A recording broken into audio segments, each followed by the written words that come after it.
Alrighty, everybody, welcome to our very first summer enrichment program of the year 2021. This is our virtual summer enrichment program, and we're going to be having 4 this month, and I'm really excited to have you today.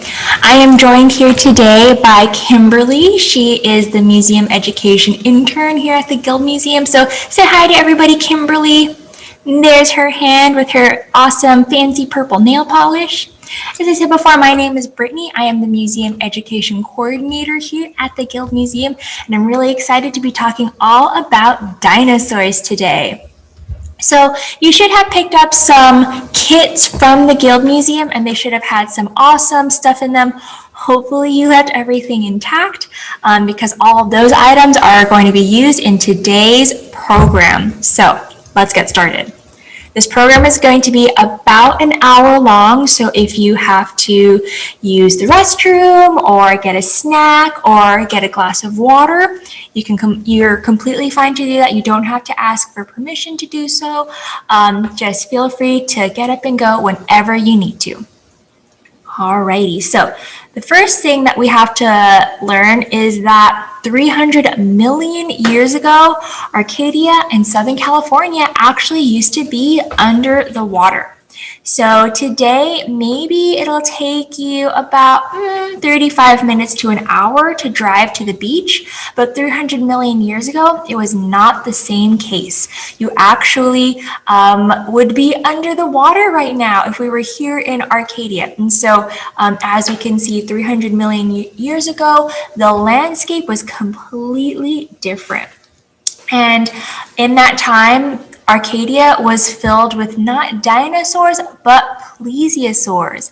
Plesiosaurs are ancient marine reptiles. So while dinosaurs would walk on the earth, plesiosaurs would swim through the water. And they swam through the waters that covered Arcadia. Today in this program, we're going to be learning all about fossils. Fossils are the physical evidence for creatures that lived millions of years ago. And that's the things that paleontologists study. So paleontologists study fossils. They'll study things like dinosaurs, which I think we can all agree are probably like the coolest things that paleontologists study. Other paleontologists will study fossilized plants, other types of animals. There's all kinds of things that you can study as a paleontologist. But to start off with, we are going to actually make our own fossils today.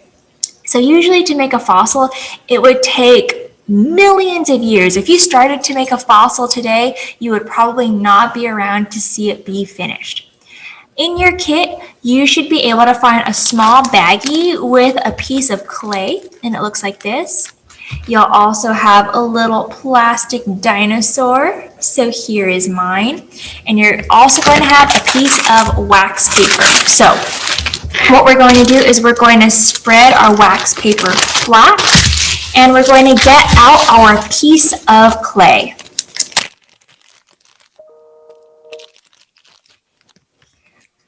Use your hands and you're going to roll your clay into a ball. As you can see, mine is a little flattened.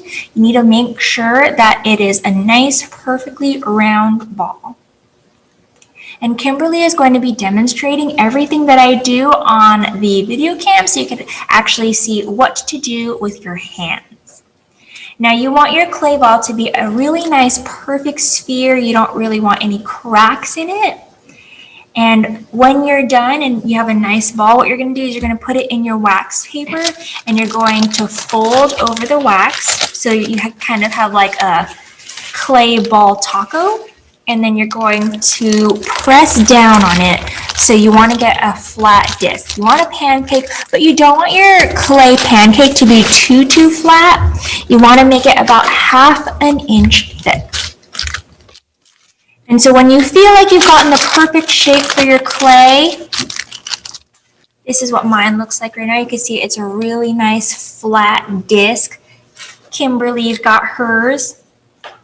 And what you're going to do next is you're going to actually take your plastic dinosaur. I think me and Miss Kimberly actually have the exact same type.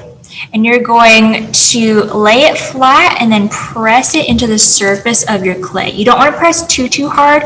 You want to just press hard enough so that your dinosaur makes a really nice indent. into your clay.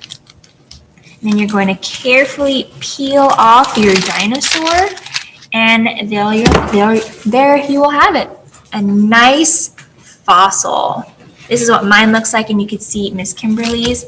What you can also do is take a look at your dinosaur identification sheet. It looks like this one, and it should be in your kits. And you should actually be able to find what type of dinosaur you have. So you could say like what kind of fossil you have. So if I'm looking at mine looks like a dinosaur that stands on 2 feet, and it has a really long tail. And it also has these funny ridges at the top. So what I think I have is a Dilophosaurus. Kimberly, do you have the same one, or is it different? Same one. Yeah, I think Kimberly also has a Dilophosaurus. So we both have the same one. You might have a different one in your kit, and that's completely fine, because that means that you will have your own unique fossil. What you're going to do is you're going to put your clay circle on your wax paper, and you need to take this and put it somewhere so that it could dry. Maybe the best place to do that would be somewhere like your kitchen. You want to make sure that nothing touches this. This is air dry clay, so it'll take about 24 hours for it to harden, but you don't want anything to interfere. You don't want it to get wet. You don't want anything to fall on it. So let's all take a little bit and let's actually go put it somewhere where it can be safe. And I'll give everybody 3 minutes to do so. In the meantime, while everybody is putting away their kits, I actually brought out some of my really cool fossils that you can see today. So here, as you can see, I have this really cool fossil.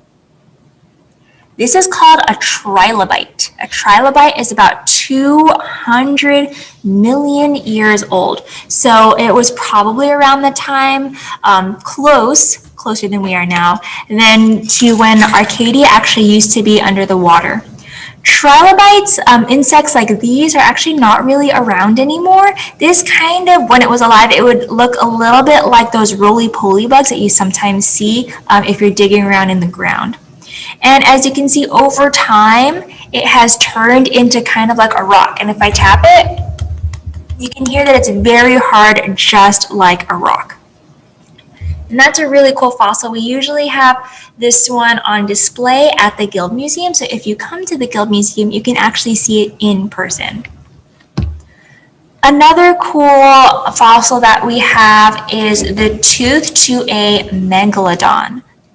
So we know probably about sharks. Sharks, they swim through the water. They have really big teeth. A big shark that we know of today is the great white shark, and their teeth are only about 2 inches tall, and so that's about this big, whereas a megalodon tooth is about this big. So a great white shark tooth is only about half the size of a big megalodon tooth. If you look at it, it's a little smaller than the size of my face. And so you could think that a megalodon is much larger than a great white shark.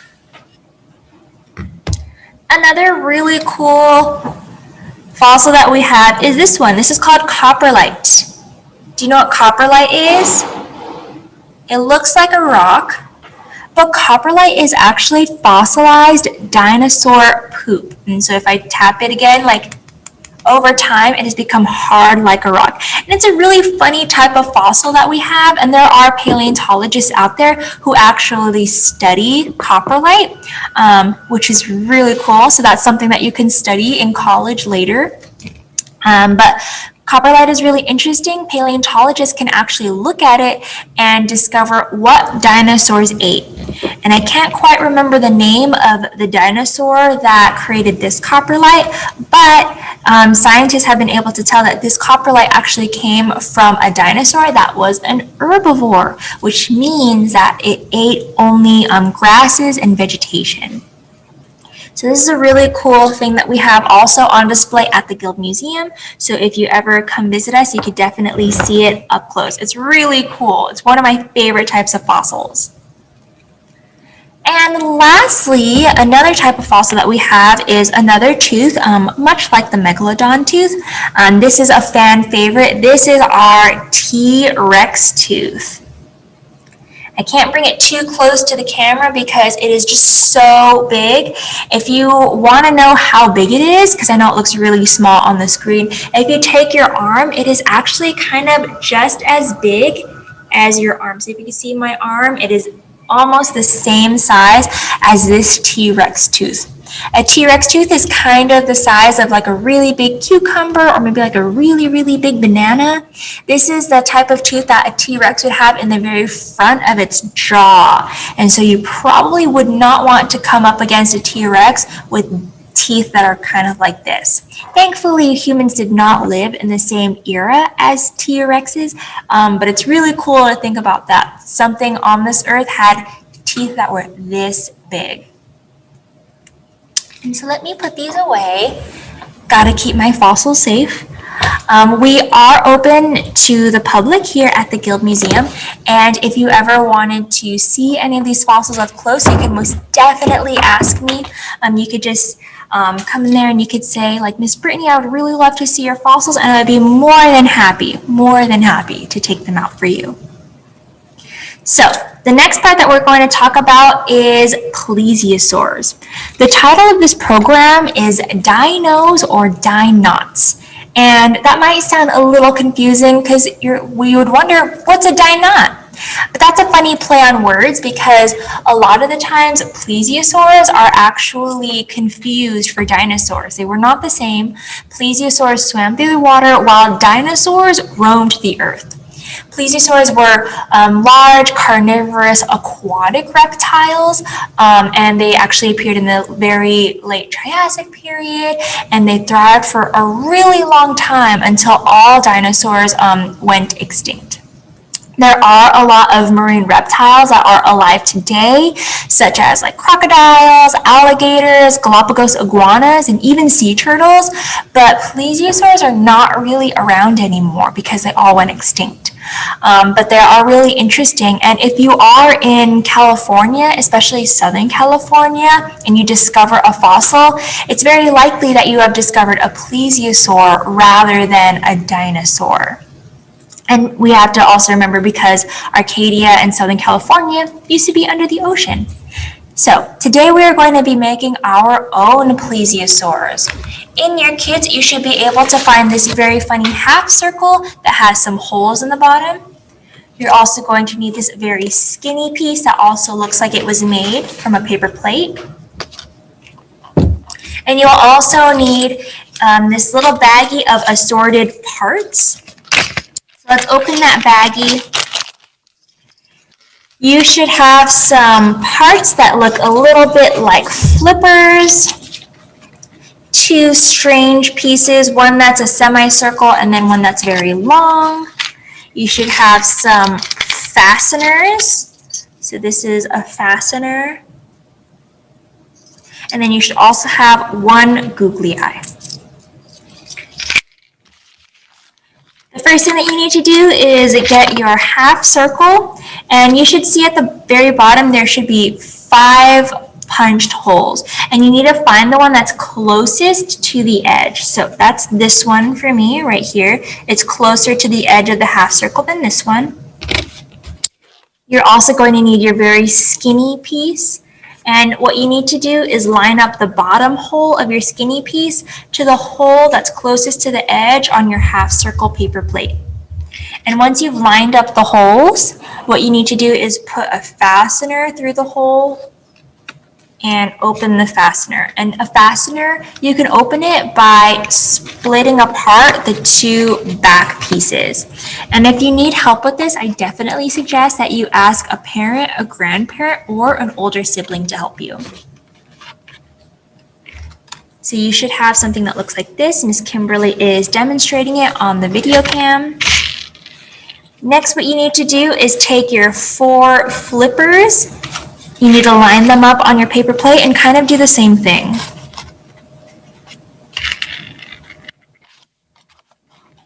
To Today, what we are creating is a plesiosaur. A lot of people say that plesiosaurs kind of look like turtles without shells. Other people say that they kind of resemble the Loch Ness Monster. If you ever look up a picture of a plesiosaur, I definitely agree. It kind of does look like the Loch Ness Monster. I think it would be really cool to discover that the Loch Ness Monster is just a plesiosaur that has survived after all this time.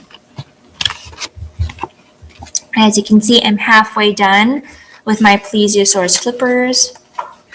Remember, plesiosaurs, they swam through the water, so they had flippers very similar to sea turtles. And that's how they would get around. And they had very, very long necks.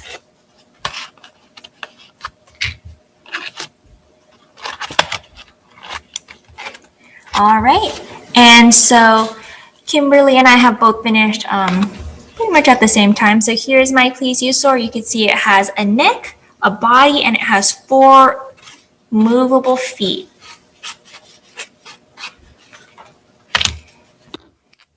Next, what you want to do is you want to find your funny half circle piece and your skinny piece. These are going to make the head and jaw of your plesiosaur. What you need to do is take both pieces and line up the circle together. So you can see my circle is lined up. And you also need to line it up with the very last available circle on the end of your neck, the one that's not where the body is. And then you need to take your very last fastener, put it through the holes.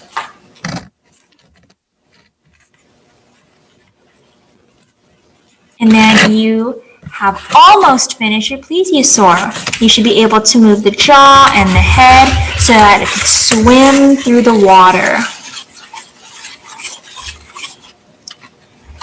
Next, what you want to do is you want to find the glue stick that is in your kit and your googly eye.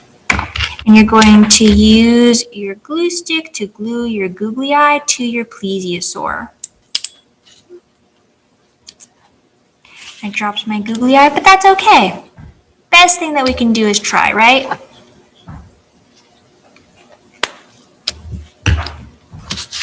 All right, there we go. We have our plesiosaurs. And let's make sure that we're keeping our areas clean and clear. And let's have our plesiosaurs swim off to somewhere better. We're not going to decorate our plesiosaurs today, but you could definitely decorate them later on your own time. A plesiosaur has never really survived long enough for us to know what color they were. So you could paint your plesiosaur any color. You can give it any sort of decoration. If you would like for me to see what your plesiosaur would look like, I would love to see it, and you can send it to my email. So while everybody is putting their plesiosaurs away, what we're going to do is we are going to look at some dinosaur sign language.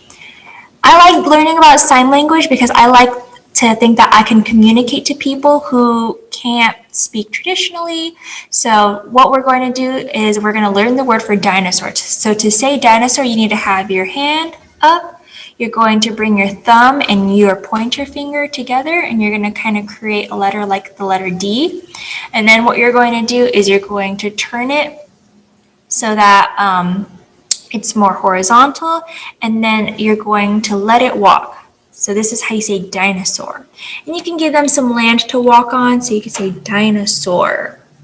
Or maybe if you want to say plesiosaur, you could have them swim through the water, and that could maybe be plesiosaur. I hope you all liked that installment of some really fun dinosaur sign language. Next thing that we're going to do is we're going to think all about dinosaurs and fossils that you could find here in Southern California. Fossils are being discovered all the time. In fact, in Los Angeles a few years ago, the fossils of a mammoth were actually discovered when the LA Metro was trying to dig a hole for the subway. And for those of you who like to take the Metro, I know I do, that was for the Purple Line. So they found the skeleton of a mammoth, and mammoths lived about 2.4 million years ago. Another paleontologist actually found the bones of a hadrosaur, and a hadrosaur is actually the state dinosaur of California. And hadrosaurs walked around California about 75 million years ago. So definitely older than a mammoth, but not quite as old to have seen Southern California be underwater.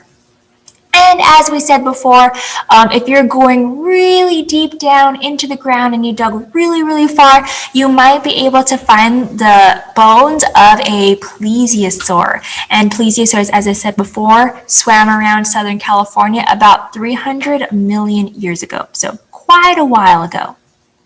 Today, what we're going to do is we're going to think about all of the dinosaurs that have been discovered. And paleontologists at present have discovered about 700 different types of dinosaurs. But we're also going to think of ones that have not been discovered, maybe ones that we would love to see discovered.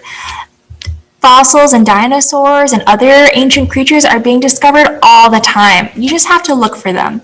But let's use our imaginations today, and let's actually create one that we would like to see.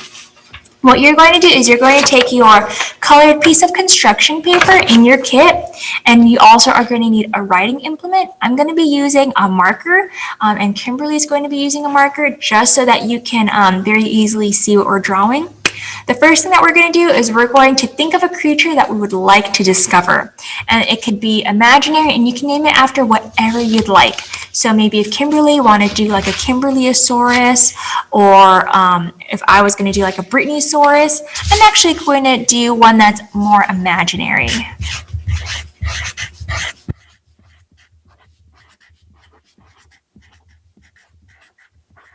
So Kimberly has created the Kimberlyosaurus. I'm going to create the Peacockosaurus because I see a lot of peacocks roaming around in Arcadia. Now, I encourage you all to use your imaginations. What does your creature look like? And I'm going to design mine right now.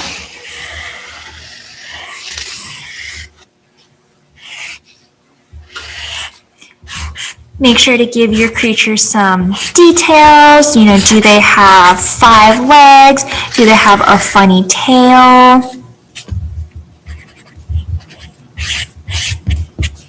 You can give them wings if you'd like.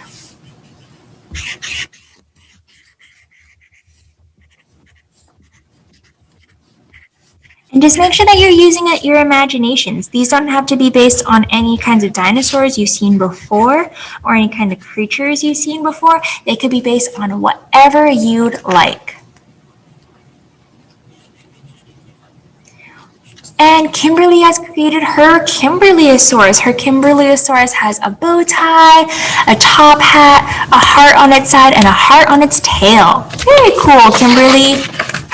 And I've created my Peacockosaurus. It might be a little hard because I used purple marker on a blue background, but you can see mine kind of looks like a Brontosaurus, and it has a funny looking peacock tail.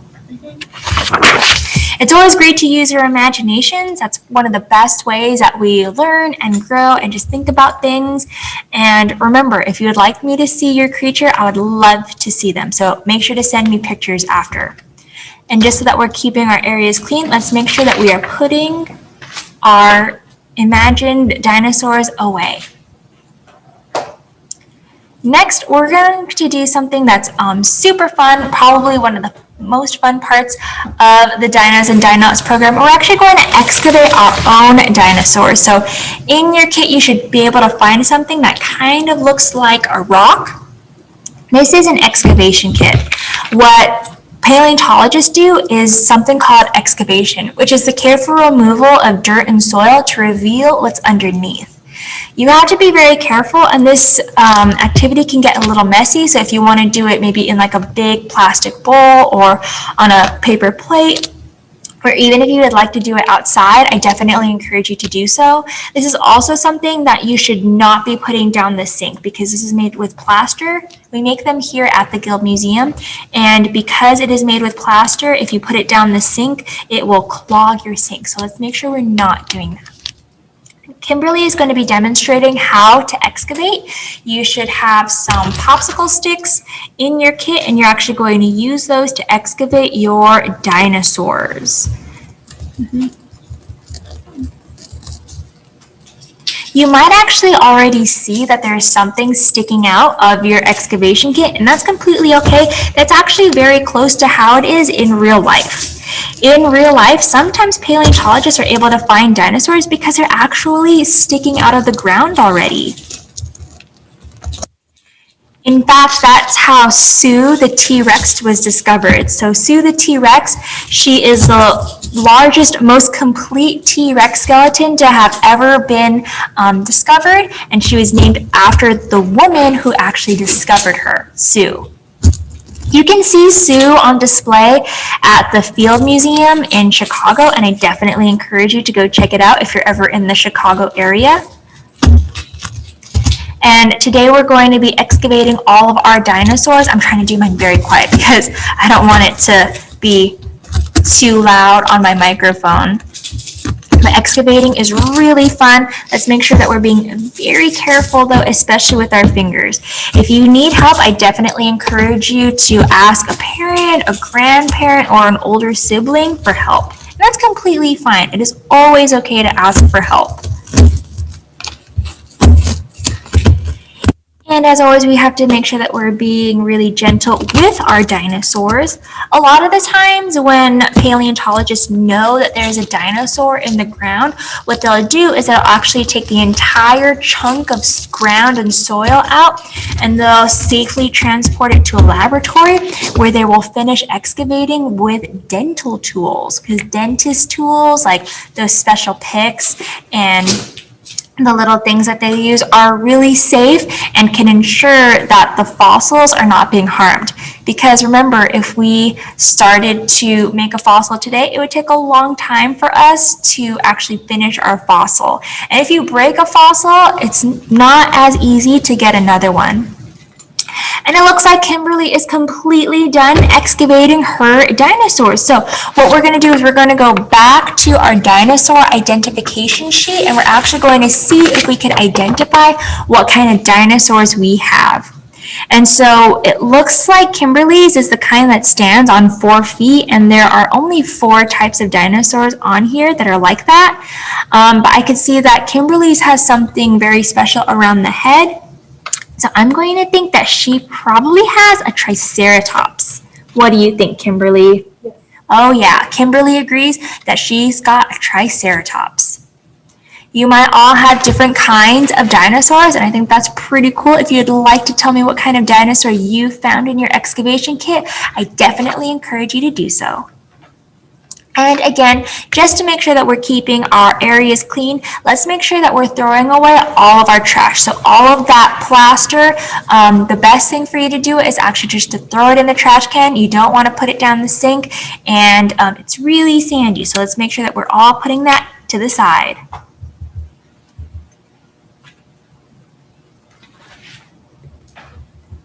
As everybody finishes up their excavation kits, that actually brings us to the very end of the Dinos and DiNOTS program. I just want to remind you that we will be having 3 other summer enrichment programs this July. We just finished the Dinos and DiNOTS one. The next one that we're going to be doing is Arcadia's First Settlers on Saturday, next Saturday.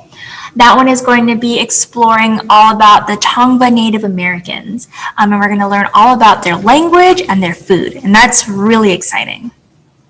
Also, what we're going to have is different kits throughout the entire year. So in the month of July, we will have 4 different kits. Every other month, we will just have 1, but I definitely encourage you to get those. We will be having kits for children age 5 to 12, and then also kits for children under the age of 5 and also individuals with special needs. Every single month, we'll have a different theme. The next one that will be coming up is the Music Makers and Shakers. After that, we're going to be having one called the Scrapbooking Studio. If any of you has any questions, you could definitely ask me. I would love to answer your questions, and I will try to do so to the best of my ability. I myself am not a paleontologist, but I definitely know some people who are. So I could definitely ask those questions and pass them along. and I hope to see you all at the Guild Museum. We opened this past Tuesday to the public, and we are open Tuesdays through Saturdays from 10 a.m. to 12 and then 1 p.m. to 4. And I would love to see you all at the Guild Museum. If you need the links to any other week of the Summer Enrichment Program, just let me know. Thank you and have a good day. Bye.